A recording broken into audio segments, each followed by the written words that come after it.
there, YouTube. We are back with some more Matchplay commentary for y'all. I'm joined by the Brother Bear, the Kaiju King, my Quackity McQuack Quack, TJ. What do you think AncientGabumon looks like on the inside? I kind of see him as like a nice little Care Bear. It's like sunshine and rainbows in there. It's like he exudes all the negativity on the outside, the power of death, but inside it's just like, you found me. It's like a Korok pops up. Oh god, Nintendo's gonna cancel us. But we are back, like I said, with some Matchplay commentary. These are filmed over at Sully's Abode, which is the local card shop that we go to every Thursday for Digi. Pop off at about 6:30 p.m. They're a great place, great shop. They've really built a great community, and if you want to check them out, if you're in the Chicagoland area, please feel free to do so. And I'll also drop their TCG player link in the video description, along with their socials, which has the Twitter, Instagram, Discord, all that good stuff. So if you're looking for the deck list of our players, hit us up there on Discord. We'll be sure to point you in the right direction. Today, we've got myself playing the Red Based AncientGarurumon on the left, going against Cooper, who is also playing AncientGarurumon, but of the Gabumon variant. So he's sort of teched in the Gabus and the BT-6 Mat Ashitas to kind of make a fun sort of Gabu loop deck, which is always really fun to see. So, not necessarily, and we'll talk about that in a little bit. We were actually talking about this after the round itself, and I think Coop is going to make some adjustments to it, but this is more focused on like Ancient and like the Gabu loop itself. Okay. But before I hop into the round though, shout out to Coop, who was at Gen Con and took top 32 in the Ulti Cup with Jellymon. So shout out to you. Congrats, Coop. Top 32 Pothady. I'm listening. Sorry. I'm channeling my inner Donald. You're doing great. You're doing great. But yeah, I think he ended up getting like 22nd or something like that. So shout out to you, Cooper. Great to see you do so well. We love to see it. But anywho, I've been yapping enough here. Let's hop right into the round. Oh man. I was gonna say something and then it instantly left me. As par for the course with my brain. Good start from you though. The Gatsu in the back, dropping the Koji. This was an unfortunate training from Coop. Just Lament and then goes into a analog. The Mem boost is also a little bit rough because we see more option cards and Tamers get trashed or bottom decked. We swing with the go-to just to get some draw. Whoa, did you feel that? Yeah.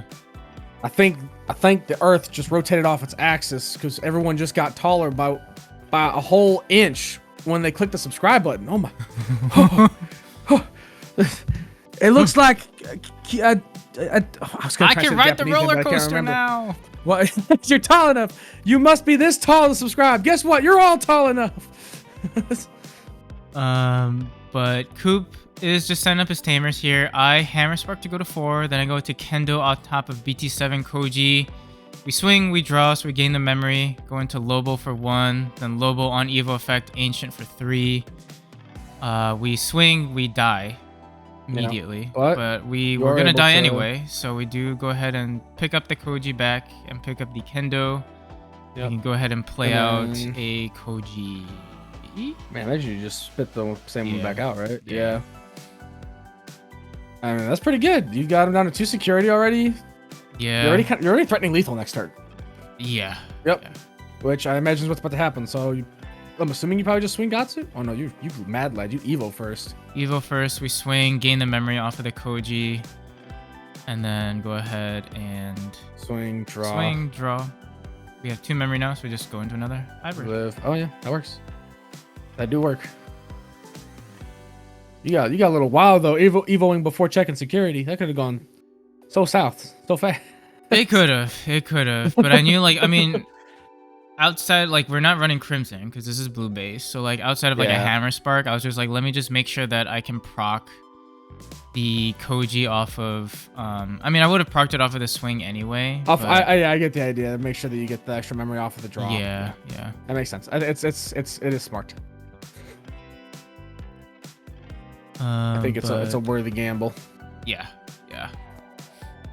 Oh, that's I amazing. am very curious about this ancient bond, sort of ancient friendship variant. It is definitely intriguing to me, so I look to put it together very soon. So does he not have He does not have a bond of bond. friendship? Spoiler alert, there is no Interesting. bond. It's very like hyper focused into the Interesting. ancient play. Okay. But after So I talking to know- Coop, he's definitely like, yeah, I think a bond, adding bond, at least one or two of them in there is gonna be key. Yeah, I think people are running it like it's like a 2 of, because it's also just a Mhm. decent level 7 that can do some stuff sometimes for going Right. like for game. Obviously we know that Ancient Gabumon is like a decent deck come once we get the LMO4 cards. So once we Mhm. get the that Bond Gabumon Ace. Ace. Yeah. And BT-6 Gabu, the one that Coop has out right here, I mean, if you warp using that Gabu, I mean, that's a potential 3 checks, which is wild, Yeah, it goes you pretty know, crazy. and you're bottom decking level 5s each time, which is always a great source of removal. Mhm. So it's always a decent option. I'm able Especially to... with aces. Yeah. So, unfortunately, Coop doesn't have Oof. enough memory to do it, so he just goes into a Lobo, swings, does end up crashing with another BT4 Lobo. Hammer Spark times 2, and then we play out a mat. Okay, so just kind of chokes you a bit. Mm-hmm. You do have all the means in the world though of getting some memory. Yeah. So you're able to push up Uko. Yep, we hatch, swing, throw and the then I hit a Supreme Cannon, which then just there's a bounce. bounces everything back to hand here. So I'm like, well, let's just, calm down a little bit. Got some options here. We just play out a Koji. I didn't want to think get choked. Just set up. I mean, admittedly, with this play, you're kind of just setting up to just be able to go for game next turn. 'cause Right, you can just, exactly. in That's theory, what I was push up thinking too. Mucho swing. And then I have Good. 2 hybrids to go for game. Exactly. Yeah. Or you don't even have to do that. You just can just do the Kendo into Lobo into card getting bounced. That is also a very viable option that we may To, see on the next turn. Yeah. Oh. So we see. Spoiler alerts. I apologize. I guess. You're fine. I actually don't remember what I did, so we'll see. I can see the future. We might end up just doing 2 hybrids. I don't know. Oh. But we do see the promo Lobo go into the Ancient Guru, which is really what Coop was focused on with this build, which I thought was really cool. Yeah. Being able to just like recycle that and then use your Tamers to gain memory, use your Louis and your lower end bodies to just keep pushing out Gabus, gain memory and draw off of mats, and just keep doing that sort of loop. But unfortunately, if we're not snowballing in the right way, it does tend to hurt a little bit. But we end up doing the Mucho swing. Yep.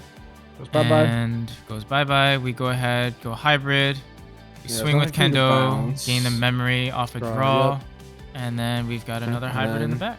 Yep. Go for game. Yeah. Yeah. Sometimes it's just that fast. It just goes that crazy. I mean, it's Good. just like... Good showing. Yeah. Good job, Brother Bear.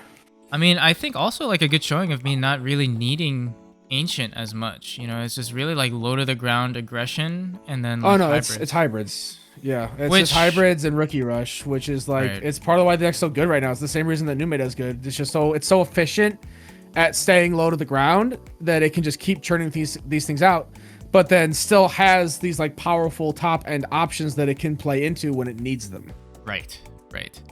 So it'll be interesting to see if this Uko package is still viable come 2 weeks time and whether or not we're going to have to make some changes or not.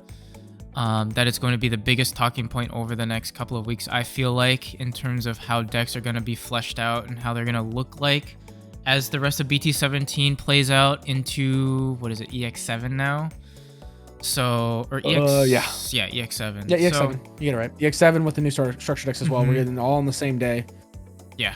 So it's going to be interesting to see, but I think definitely, like you said, a good showing of just like, this is why I think a lot of people are running the red base, right? Because you have access to a lot of different options. You have the Uko package and you can steal games real fast. Yeah. Weirdly.